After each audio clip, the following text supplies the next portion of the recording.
মৃত্যু পর্যন্ত এই তিনটি অভ্যাস আমরা ধারণ করার চেষ্টা করব ইনশাআল্লাহ। 1 নাম্বার কোরআনের তেলাওয়াত, 2 নাম্বার নিয়মিত 5 ওয়াক্ত নামাজ, 3 নাম্বার আল্লাহর দেয়া রিজিক থেকে সাধ্য মতো দান করা। আপনার সাধ্য 2 টাকা আছে, 2 টাকা দান করেন, কিন্তু নিয়মিত এই 3টা কাজ করা। কোরআন তেলাওয়াত করা, 2 নম্বর নামাজ পড়া, 3 নাম্বার সাধ্য অনুযায়ী দান করা। তো আল্লাহ তাআলা বলেন, ইন্নাল্লাযীনা ইয়াতলুনা কিতাবাল্লাহ ওয়া আকামুস সালাতা ওয়া আনফাকু মিম্মা রাযাকনাহুম সিররাও ওয়া আলানিয়া। যারা কোরআন তেলাওয়াত করবে, আল্লাহর কিতাব তেলাওয়াত করবে, ওয়া আকামুস সালাত এবং যারা নামাজ কায়েম করবে, ওয়া আনফাকু মিম্মা রাযাকনাহুম সিররাও ওয়া আলানিয়া, যারা গোপনে প্রকাশ্যে আল্লাহর রাস্তায় দান করবে আমার দেয়া রিজিক থেকে, ইয়ারজুনা তিজারাতাল লান তাবুর, তারা এমন ব্যবসার আশা করে যেই ব্যবসা কখনো ধ্বংস হবে না, এটা লাভ আর লাভ, এই ব্যবসায় কোনো লস নাই, লাভ। তাহলে এই 3টা আমল নিয়মিত করা। আর কি উপকার? লিওয়াফিয়াহুম উজুরাহুম, আল্লাহ যেন তাদেরকে পরিপূর্ণ প্রতিদান দান করে, এই জন্য তারা এই আমলগুলা করবে। 3 নাম্বার ওয়ায়াজিদাহুম মিন ফাদলি, আল্লাহ যেন আপন অনুগ্রহ প্রতিনিয়ত তাদেরকে বাড়িয়ে দেয়, এই জন্য তারা নিয়মিত এই 3টা আমল করবে। 1 নাম্বার তেলাওয়াত করা। 21 নম্বর পারা শুরু হয়েছে যে আয়াতের মাধ্যমে, সূরা আনকাবুতের 45 নম্বর আয়াত।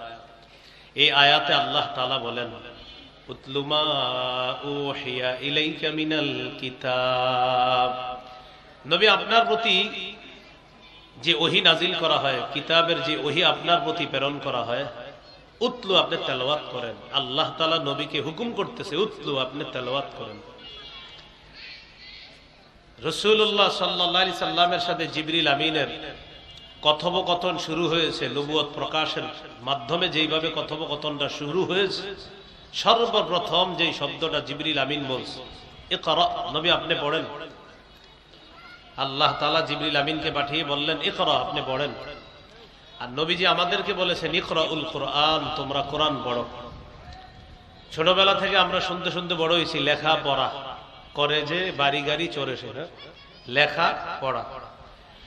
এই পৃথিবী যখন আল্লাহ সৃষ্টি করছেন, সর্বপ্রথম আবু দাউদের হাদিস 4800 নম্বর হাদিস, ইন্না আউওয়ালা মা খালাকাল্লাহু আল কলম, আল্লাহ সর্বপ্রথম সৃষ্টি করেছেন কলম। কলম সৃষ্টি করার পর আল্লাহ বললেন, উক্তুব, কলম তুমি লেখো। কলমের জবান খুলে গেছে, কলম বলল, মাদা আক্তুবু ইয়া রব, ও আমার রব, আমি কি লিখবো? আল্লাহ বললেন, উক্তুব মাকাদিরা কুল্লি শাইইন হাত্তা সাআ, তুমি সব কিছু লেখো, উক্তুব লেখো, মাকাদিরা কুল্লি শাইইন হাত্তা তাকুমাস সাআ বা হাত্তা সাআ, কিয়ামত পর্যন্ত যা ঘটবে তুমি সব লেখো। কলমকে আল্লাহ বললেন। তাহলে পৃথিবীর সৃষ্টির সূচনা লেখা, আর আমাদের নবীজির নবুয়তের প্রকাশের সূচনা পড়া। সৃষ্টির সূচনা লেখা, আর আমাদের নবীজি নবুয়তি জিন্দেগি আল্লাহ তাআলা শুরু করাইলেন পড়া, এই শব্দের মাধ্যমে। 2টা মিলাইলে কি হয়? লেখা পড়া। এই 2টা থেকে আমরা সবচেয়ে দূরে। তাহলে সৃষ্টির সূচনায় আল্লাহ বললেন লেখা, আমাদের নবুয়তি জীবনের সূচনা হলো পড়া। তো 2টা কি হলো? লেখা পড়া। তো এই 2টা থেকে আমরা বেশি দূরে আছি। তো যাই হোক, 3টা অভ্যাস। 1 নাম্বার কোরআন তেলাওয়াত করা, নিয়মিত কোরআন তেলাওয়াত করা। আল্লাহ আমাদের সকলকে নিয়মিত কোরআন তেলাওয়াত করার তৌফিক দান করেন। বুখারীর একটি হাদিস, 5011 নম্বর হাদিস, কানা রাজুলুন ইয়াকরাউল কুরআন, নবীজির এক সাহাবী রাতের বেলা কোরআন তেলাওয়াত করতেছে, ইয়াকরাউ সূরাতুল কাহফি, সূরা কাহফ তেলাওয়াত করতেছে। ফাতাগাশাতহু সাহাবা, আকাশের মেঘ তার বাসার উপরে চলে আসছে, মেঘখণ্ড আকাশ। ওয়া ইলা জানিবিহি হিসানুন মারবুতুন বিশাতানাইন, তার পাশে তার ঘোড়াটা বাঁধা। তিনি কোরআন তেলাওয়াত করতেছেন, তার পাশে যে ঘোড়াটা, ফাজাআলা ফারাসুহু ইয়ানফিরু, ঘোড়াটা লাফালাফি শুরু করছে। তো ঘোড়া যখন লাফায়, তেলাওয়াত বন্ধ করে দিলেন, ঘোড়ার লাফানো বন্ধ হয়ে গেছে, মেঘখণ্ডটা আকাশে চলে গেছে। পরের দিন নবীর কাছে গিয়ে বললেন, ইয়া রাসূলুল্লাহ, আমি রাতে সূরা কাহাফ পড়তেছিলাম, দেখলাম আমার ঘোড়াটা লাফায়, আকাশের মেঘখণ্ড আমার বাসার উপরে, আমার পড়া শেষ, মেঘ চলে গেল, আমি কিছুই বুঝতে পারলাম না ব্যাপারটা। নবীজি বললেন, তিলকা সাকিনাতু তানাজ্জালাত বিল কুরআন, এটা হলো সাকিনা, এটা প্রশান্তি, কোরআন তেলাওয়াতের কারণে এই সাকিনা দুনিয়াতে চলে এসেছে। তোমাকে আল্লাহ স্বচক্ষে সাকিনা দেখার ব্যবস্থা করে দিয়েছে। কোরআন তেলাওয়াত করা, বেশি থেকে বেশি কোরআন তেলাওয়াত করার চেষ্টা করা, আল্লাহ তৌফিক দান করেন। তো নিয়মিত কোরআন তেলাওয়াত করবো তো ইনশাআল্লাহ। তিরমিজির হাদিস 2909 নম্বর হাদিস, রাসূলুল্লাহ সাল্লাল্লাহু আলাইহি সাল্লাম বলেন, খায়রুকুম মান তাআল্লামাল কুরআনা ওয়া আল্লামা, তোমাদের মধ্যে সর্বোত্তম ওই ব্যক্তি যে কোরআন শিখে অন্যকে শিখায়। তিরমিজির হাদিস 2910 নম্বর হাদিস, রাসূলুল্লাহ সাল্লাল্লাহু আলাইহি সাল্লাম বলেন, মান ক্বারা হারফান মিন কিতাবিল্লাহ, আল্লাহর কোরআনের একটা অক্ষর যে তেলাওয়াত করে, ফালাহু বিহি হাসানা ওয়াল হাসানাতু বিআশরি আমসালিহা, তার আমলনামায় সাথে সাথে 10টা নেকি লেখা হয়। এখন আপনারা যারা সুবহানাল্লাহ পড়ছেন, হয়তো এরকম 500 মাহফিলে সুবহানাল্লাহ পড়ছেন না, প্রায় মাহফিলে কিন্তু এই ফজিলতগুলো বলা হয়, আর আমরা কি বলি? সুবহানাল্লাহ। সুবহানাল্লাহ বলার পর কয়জনে কোরআন পড়া শুরু করছেন বলেন? হ্যাঁ, এই যে আমি বললাম এক অক্ষর বললে 10 নেকি। এখন এটা বলার পরে আগামী 7 দিন পর যদি জিজ্ঞাসা করি, আপনারা সুবহানাল্লাহ বললেন, আমার বয়ান শুই না, পড়ছেন নি কোরআন? না, পড়ি তো না, এমনি সুবহানাল্লাহ পড়ছি। তাহলে কি শিখতেছি আমরা? কোরআনের এক অক্ষর বললে কয় নাকি? 10 নাকি শিখলাম, কিন্তু একদিনও পড়লাম না, তো কি হলো? এই জন্য আমরা আজকে সুবহানাল্লাহ বললাম ফজিলত শুনে, কিন্তু আজকের পরে আমরা কোরআন পড়া শুরু করে আমরা বুঝাবো যে আমরা শুধু ওয়াজ শুনি না, আমরা মানিও। আমরা ওয়াজ শুনিও এবং মানি। এটাই ছিল সাহাবায়ে কেরামের আদর্শ, সামি'না ওয়া আতা'না। তারা বলতেন আমরা শুনলাম, মেনে নিলাম। আর আমরা এই যুগে অবস্থা হলো, আমরা শুনছি, সুবহানাল্লাহ পড়ছি, কিন্তু আমল শুরু করি না। আল্লাহ আমাদের সকলকে কোরআন চর্চা নিয়মিত যেন করতে পারি, আল্লাহ তৌফিক দান করেন। এই হলো আপনার কোরআন তেলাওয়াত করা। তো কোরআন তেলাওয়াত করবো তো ইনশাআল্লাহ। আচ্ছা, কোরআন যারা বিশুদ্ধভাবে পারি না, ইনশাআল্লাহ আমরা শিখে নেওয়ার চেষ্টা করব। এই হলো 1 নাম্বার। 2 নাম্বার আয়াতের আলোচনা, ওয়া আকামুস সালাহ, যারা নামাজ কায়েম করে। 5 ওয়াক্ত নামাজ নিয়মিত অবশ্যই আমরা পড়ব ইনশাআল্লাহ, এটা তো ছাড়ার কোনো সুযোগ নাই। রাসূলুল্লাহ সাল্লাল্লাহু আলাইহি সাল্লাম বলেন, আরাআইতুম লাউ আন্না নাহরান বিবাবি আহাদিকুম ইয়াগতাসিলু ফীহি কুল্লা ইয়াউমিন 5 মাররাত, আচ্ছা তোমাদের কারো বাড়ির সামনে যদি একটা পুকুর থাকে, পুকুরে সে 5 বার গোসল করে, তার শরীরে কি কোনো ময়লা থাকবে? বলেন আপনারা, ময়লা থাকবে?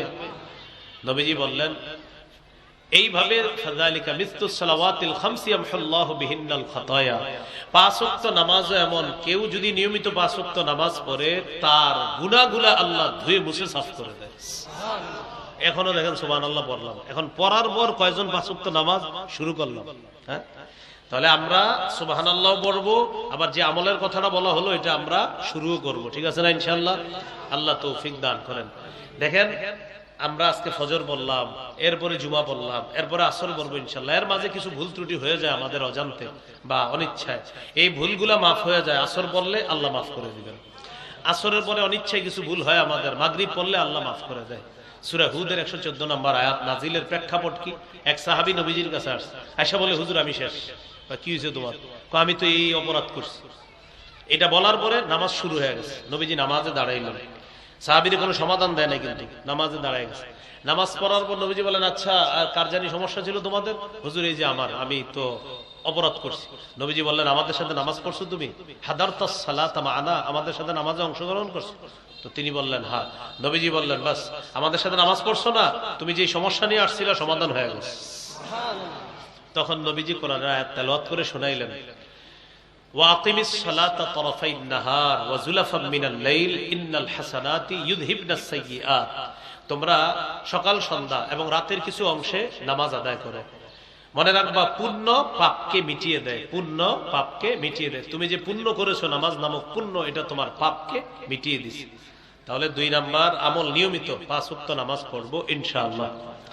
3 নাম্বার, ওয়া আনফাকু মিম্মা রাযাকনাহুম সিররা ওয়া আলানিয়া, আল্লাহর দেয়া রিজিক থেকে গোপনে প্রকাশ্যে আমরা দান করব। দেখেন, এখন তো আমরা দান করি, রমজানে দান করার মাত্রাটা আমরা বাড়িয়ে দিব। সহিহ বুখারীর 6 নম্বর হাদিসের বর্ণনা, কানা রাসূলুল্লাহ সাল্লাল্লাহু আলাইহি সাল্লাম আজওয়াদান নাস, রাসূলুল্লাহ সাল্লাল্লাহু আলাইহি সাল্লাম মানুষের মাঝে সর্বশ্রেষ্ঠ দানশীল ছিলেন। সারা পৃথিবীর সব মানুষের মধ্যে সবচেয়ে শ্রেষ্ঠ দানশীল ছিলেন মুহাম্মদ সাল্লাল্লাহু আলাইহি সাল্লাম। ওয়া কানা আজওয়াদা মা ইয়াকুনু ফি রমাদান হিনা আলকাহু জিবরিল, তিনি দান করার মাত্রা বাড়ায়া দিতেন রমজান মাসে। রমজান মাসে নবীজি দান করার মাত্রা বাড়ায়া দিতেন। তাহলে আমরা রমজানে দান করব, বলেন ইনশাআল্লাহ। সূরা মুনাফিকুনের 10 নম্বর আয়াতে আছে ওয়া আনফিকু মিম্মা রাযাকনাকুম মিন ক্বাবলি আইয়াতিয়া আহাদাকুমুল মাউত, তোমাদের কারো কাছে মৃত্যু আসার আগেই আমার দেয়া রিজিক থেকে দান করো। তোমাদের কাছে মৃত্যু আসার আগে আমার দেওয়া রিজিক থেকে তোমরা দান করো। যখন মৃত্যু এসে যাবে, মৃত্যু আসার পর ওই ব্যক্তি বলবে রব্বি লাউলা আখখারতানি ইলা আজালিন করিব, আল্লাহ যদি আরেকটু সুযোগ দিতেন আমাকে, ফাআসাদদাকু, আমি দান করতাম, ওয়া আকুম মিনাস সালিহিন, আমি নেককার মানুষের অন্তর্ভুক্ত হতাম। 11 নম্বর আয়াতে আল্লাহ বলেন ওয়ালাইয়ু আখিরাল্লাহু নাফসান ইযা জাআ আজালুহা, মৃত্যু আসলে কিছুতেই আল্লাহ আর কাউকে এক মুহূর্ত সুযোগ দিবেন না। তাহলে 3টি কথা বললাম, নিয়মিত কোরআন তেলাওয়াত, নিয়মিত 5 ওয়াক্ত নামাজ, নিয়মিত দান সদকা করব তো ইনশাআল্লাহ। এই 3টা কাজ নিয়মিত করেন কিন্তু ইনশাআল্লাহ। প্রতিদিন আপনি 5টা লাইন হইলেও কোরআন দেখে বলেন, 5টা লাইন হাতে বায়ে ধরে বলছি, কোরআনটা একটু খুইলা 5টা লাইন হইলে পড়েন, পরে 10 লাইন পড়বেন, পরে 15 লাইন, 15 লাইনে 1 পৃষ্ঠা হয়ে যায়। এইভাবে আপনি নিয়মিত কোরআন পড়েন প্রতিদিন। আপনি দোকানদারি করেন, দোকানে ছোট্ট একটা কোরআন রাখেন, আপনি একটু পড়েন, খুইলে আপনি 5টা লাইন পড়েন। আল্লাহর রাস্তায় নিয়মিত কোরআন দেখা পড়ার অভ্যাসটা করেন। আর 2 নাম্বার 5 ওয়াক্ত নামাজ ছাড়ার তো প্রশ্নই আসে না। আর 3 নাম্বার আল্লাহর দেয়া রিজিক থেকে খরচ করা। আপনার 2 টাকা দান করার সামর্থ্য আছে, 2 টাকা দেন, 5 টাকা সামর্থ্য 5 টাকা, মানে নিয়মিত সদকা করা, নিয়মিত সদকা করা। তাহলে 3টা অভ্যাস ধারণ করবো তো ইনশাআল্লাহ আমরা। আল্লাহ তৌফিক দান করেন। মুফতি সাহেব হুজুর বয়ান করবে ইনশাআল্লাহ। আল্লাহ আমাদের সকলকে যে কথাগুলো বললাম শুনলাম, উলামায়ে কেরাম আরো বয়ান করবে, আমরা সবাই তাদের বয়ানগুলো শুনবো। আল্লাহ আমাদের সকলকে আমল করার তৌফিক দান করেন। সুবহানাল্লাহি ওয়া বিহামদিহি, সুবহানাকাল্লাহুম্মা ওয়া বিহামদিকা, আশহাদু আল্লা ইলাহা ইল্লা আনতা আস্তাগফিরুকা ওয়া আতুবু ইলাইক। হুজুরে কিন্তু জুমার পরে আলোচনা করার কথা, মাঝখান দিয়ে আমি এসে সুযোগ নিলাম। আল্লাহর রাস্তায় মাপ চাই। আসসালামু আলাইকুম ওয়া রাহমাতুল্লাহ।